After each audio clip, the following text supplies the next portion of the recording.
আমরা কথায় কথায় এই ঠিকাদারের দালালেরা আমাদের প্রতিটা মুহূর্তে চাকরিচ্যুত করছে এবং আমাদের উপরে নির্যাতন করছে। আজকে আমরা বিভিন্ন প্রতিষ্ঠানে চাকরি করি।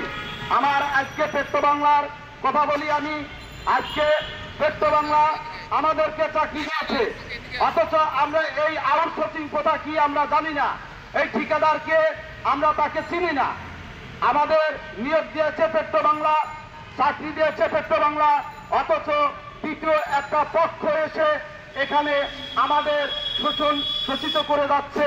তারা রক্ত চোষার মতন আমাদের অর্থগুলি সেখান থেকে নিয়ে যাচ্ছে। সঠিক মতন বেতন দেওয়া হয় না, বোনাস দেওয়া হয় না, আমাদের বিভিন্ন ভাতা দেওয়া হয় না। তাই আমি যমুনা টেলিভিশন এবং আরো চ্যানেল এখানে রয়ে গেছেন, আমি সম্মানিত সাংবাদিক ভাইদেরকে দৃষ্টি আকর্ষণ করব, আপনারা আপনাদের চ্যানেলের মাধ্যমে অন্তর্বর্তীকালীন সরকারকে আপনারা জানিয়ে দিবেন যে আমরা সারা বাংলাদেশের বিভিন্ন প্রতিষ্ঠানে আউটসোর্সিং, দিনমজুর, ডেলিভিসিক আমরা চাকরি করে যাচ্ছি। প্রত্যেকটা প্রতিষ্ঠানে আমরা শ্রম দিয়ে যাচ্ছি, প্রত্যেকটা প্রতিষ্ঠানে আমরা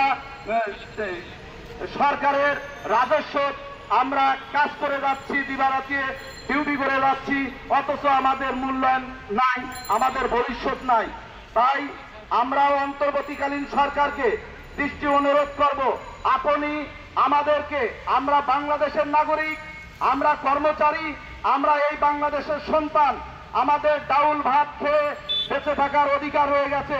তাই আমাদের চাকরি রাজস্ব করে প্রত্যেকটা প্রতিষ্ঠানে স্থায়ীকরণ করে আমাদেরকে সম্মানের জায়গায় আপনি আমাদেরকে এই অধিকারটা দিবেন, এটা আমাদের জোর দাবি।